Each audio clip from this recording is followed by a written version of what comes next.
नमस्कार बच्चों, कैसे हैं आप लोग। आज हम पढ़ने वाले हैं नदी, जो कि हमारा चैप्टर आज चल रहा है, वो भी केदारनाथ सिंह जी द्वारा लिखित हुई है।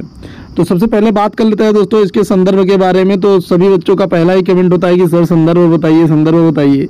तो संदर्भ के बारे में पहले आप ध्यान दीजिएगा कि आप अगर इसमें से या इसका कोई भी खंड आता है तो आप क्या बोलेंगे कि भैया प्रस्तुत पद्य हमारे पाठ्य पुस्तक हिंदी के नदी नामक शीर्षक से अवतरित है, जिसके रचयिता केदारनाथ जी हैं। और याद रखिएगा दोस्तों कि केदारनाथ सिंह द्वारा जो रचित विविधा है उससे इसे लिया गया है। और बहुत ही मनोहर बात, अब मैं आपको थोड़ा सा प्रसंग के बारे में यहाँ पे अवगत कराऊंगा, क्योंकि बिना प्रसंग जाने भाई केदारनाथ जी की कविताओं का मजा ही खिलखिला हो जाता है। तो सबसे पहले प्रसंग के बारे में बात करिएगा। तो प्रसंग के बारे में यहाँ पर कवि क्या बातें कर रहे हैं, तो यहाँ पर कवि नदी के माध्यम से हमें अपनी संस्कृतियों को, किसको दोस्तों, संस्कृतियों को बचाने का तथा उनके साथ चलने का बोध कराते हैं कि उनके साथ चलने से तथा उनके साथ न चलने से क्या क्या बातें हो सकती हैं और क्या बातें नहीं हो सकती। इस तरीके की बातें जो है कवि हमें बता रहे हैं। तो देखते हैं एक प्यारी सी कविता जो कि आज हम बहुत ही ज़्यादा आनंदपूर्ण लगने वाली है। तो सबसे पहले देखिए लिखा है कि अगर धीरे चलो तो वह तुम्हें छू लेगी, दौड़ो तो छूट जाएगी नदी, अगर ले लो साथ तो वह चलती चली जाएगी कहीं भी, यहाँ तक कि कबाड़ी की दुकान तक भी छोड़ दो।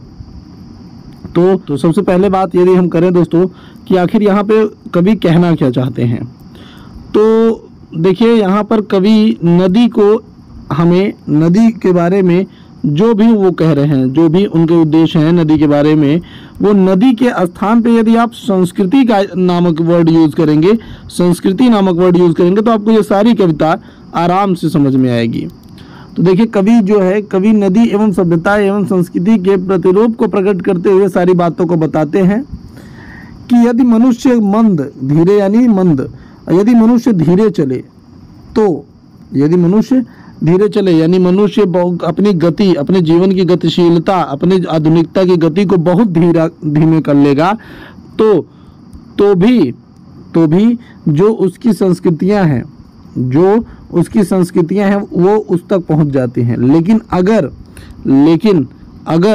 मनुष्य आधुनिकता की दौड़ में दौड़ता चले, यदि दौड़ो तो छूट जाएगी नदी, यानी जिस प्रकार से यदि आप दौड़ते चलोगे तो नदी तो पीछे से बह के आ रही है, परंतु आप कहाँ पहुँच गए हो, आप तो आगे पहुँच चुके हो। ठीक आया बात समझ में। तो ये चीज़ कहना चाहते हैं कि जिस तरीके से क्या होता है, कभी कभी आप देखिए कि पानी की लहर आपके साथ चल रही होती है और आप अचानक दौड़ना शुरू कर देते हैं। अब पानी की लहर तो पीछे रह गई और आप आगे चले आए हैं। तो यही चीज़ यहाँ पर जो है हमारे केदारनाथ सिंह जी जो है बता रहे हैं कि अगर हम धीरे चलते हैं तो जो नदी की लहरें हैं जिस प्रकार से इंसान को छूने लगती हैं, उसी प्रकार से यदि हम धीरे धीरे चलेंगे तो हमारी संस्कृति, हमारी सभ्यता हमें छूती रहेंगी। और यदि हम दौड़ना शुरू कर देंगे तो हमारी संस्कृति, यानी इस आधुनिकता में यदि हम दौड़ना शुरू कर देते हैं तो हमारी संस्कृति, जो हमारे विचार हैं, जो हमारे पूर्वजों द्वारा दिए गए हमारी संस्कृतियां हैं, वो पीछे छूट जाती हैं। वह चलती चली जाएंगी कहीं भी, और यदि वो चलती चली जाएंगी, ध्यान से सुनिएगा, वो चलती चली जाएंगी कहीं भी। यहाँ पे इससे पहले एक लाइन है कि अगर ले लो साथ, अगर इन्हें साथ ले लें, यानी नदी को यदि साथ ले लें, यदि हम नदी की लहरों के बराबर अपनी रफ्तार को कर लें, अपनी चाल को नदी के बराबर कर लें, तो क्या होगा। तो देखिए क्या बता रहे हैं कि अगर ले लो साथ तो वह चलती चली जाएगी कहीं भी। अगर हम नदी के लहरों के साथ चलने लगे तो वो वहाँ जाएंगी जहाँ हम जाना चाहते हैं। यानी हमारी संस्कृति, यदि हम अपनी संस्कृति को अपने साथ ले लेते हैं तो हम जहाँ जाएंगे हमारी संस्कृतियाँ हमारे साथ वहाँ जाएंगी, यहाँ तक कि कबाड़ी की दुकान पर भी। अर्थात यही है दोस्तों कि वो हम उसे कहीं पर भी ले जा सकते हैं, चाहे अच्छी जगह, चाहे बुरी जगह, चाहे वो जिस प्रकार कबाड़ी की दुकान तक भी ले जाना चाहेंगे तो वहाँ तक भी वो पहुँच जाएंगी। ठीक, अब देखिए आगे की लाइनों में क्या है, आगे की लाइनों में यहाँ से देखिए एक बात याद रखिएगा यहाँ पर कि मतलब कबाड़ी की दुकान से जो यहाँ पे तात्पर्य आया हुआ है, ये आप कह सकते हैं कि आपकी सभ्यता वहां तक भी चली जाती है। जैसे नदी, अभी नदी कबाड़ी की दुकान तक जाना थोड़ा सा संभव नहीं लगता आपको, तो यदि आप अपनी सभ्यता के साथ रहेंगे तो आप उसे वहां भी ले जा सकते हैं जहां आपको लगता है कि कभी पहुंच नहीं सकती है। ठीक, तो यहाँ पे नदी के आश्रय से संस्कृति के बारे में यही बताया जा रहा है। अगली लाइन देखते हैं कि छोड़ दो तो वही अंधेरे में करोड़ों तारों की आंखों से बचकर। यदि उसे तुम एक अंधेरे कमरे में, यदि नदी को एक अंधेरे कमरे में छोड़ दो तो वह करोड़ों तारों से यानी करोड़ों बुरी नजरों से बच करके अपना एक चुपके से रच लेगी। तो आंखें बचाकर एक चुपके से रच लेगी, यानी वो धीरे धीरे क्या बना लेगी, एक समूची दुनिया, एक समूची दुनिया बना लेगी। यानी जब संस्कृति, यदि हमारी संस्कृति को एक छोटे से जगह पे भी छोड़ देंगे, एक छोटा सा, इतना छोटा जगह जहाँ पे रहना भी संभव ना हो, और वहाँ पर एक व्यक्ति रहे, अगर कोई व्यक्ति अपनी संस्कृति के साथ रहता है तो वो धीरे धीरे अपनी संस्कृति का प्रचार प्रसार कर लेगा। मैं आपको सीधा सीधा सा एक उदाहरण दे सकता हूँ कि हम Asia of light of Asia का नाम भैया गौतम बुद्ध को दिया जाता है। किसको दिया जाता है? गौतम बुद्ध को। गौतम बुद्ध ने क्या किया? उन्होंने अकेले ही सारे के सारे पृथ्वी को शांति का उपदेश दे दिया। क्या दे दिया दोस्तों? शांति का उपदेश।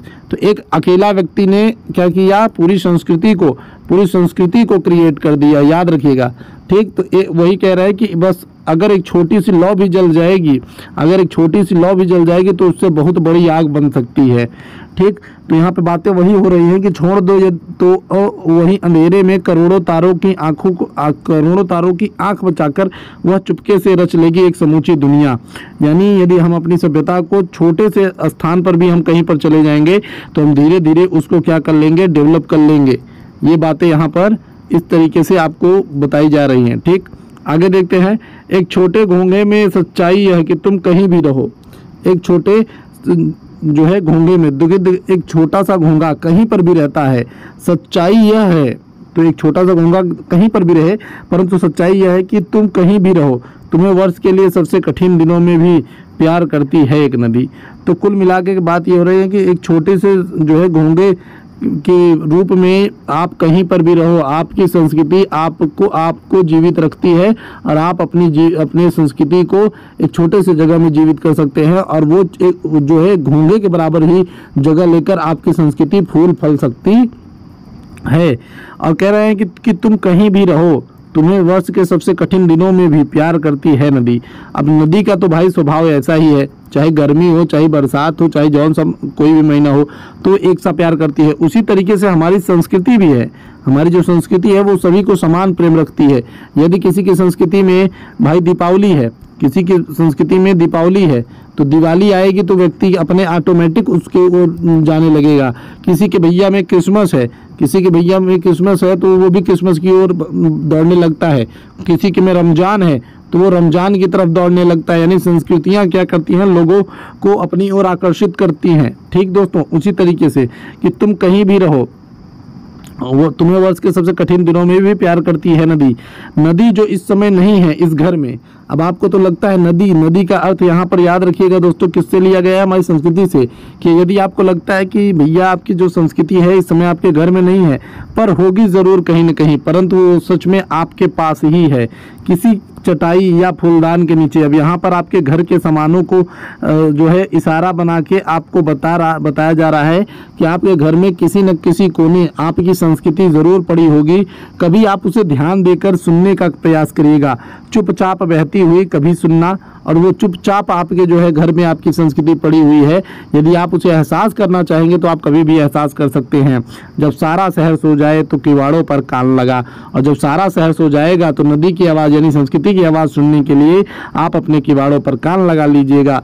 धीरे धीरे सुनना कहीं आसपास, धीरे धीरे आप देखना कहीं न कहीं आसपास आपको अपनी संस्कृति जरूर दिखाई देगी। एक मादा घड़ियाल की कराह की तरह सुनाई देगी नदी। जिस प्रकार से एक मादा घड़ियाल होती है, यानी एक जो मादा मगरमच्छ होता है, वो जिस प्रकार से कराहता है, उसी प्रकार से हमारी संस्कृति भी आवाज़ देती हुई दिखेगी, आपको सुनाई देगी। तो दोस्तों इस तरीके से हमारा ये पूरा जो है व्याख्या खत्म हुआ। ठीक, अब याद रखिएगा, ये बहुत ही सरल, मैं आपको बता दूं काव्यगत सौंदर्य के बारे में बच्चे बहुत पूछते हैं कि गुरुजी काव्यगत सौंदर्य क्या है। देखिए भाई, इसमें ज़्यादा कुछ वैसे समझने का तो था नहीं, जैसा कि आप देख रहे हैं एक एक चीज़ भी कोई ज़्यादा कठिन चीज़ें नहीं है। खड़ी बोली का प्रयास संपूर्ण रूप से इसमें किया गया है, खड़ी बोली पूरी तरीके से यूज हुई है और सहज और सरल खड़ी बोली है। ठीक, शैली आपकी वर्णनात्मक है और साथ ही साथ प्रतीकात्मक है। वर्णना करी गई है, वर्णना है भैया, वर्णन किया गया है तो वर्णनात्मक हो जाती है, और प्रतीकों के द्वारा समझाया गया है इसलिए प्रतीकात्मक हो जाती है। ठीक, याद रखिएगा।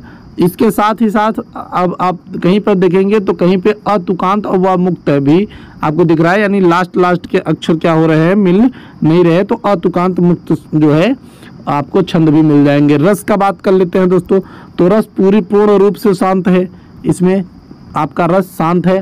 ठीक, याद रखिएगा।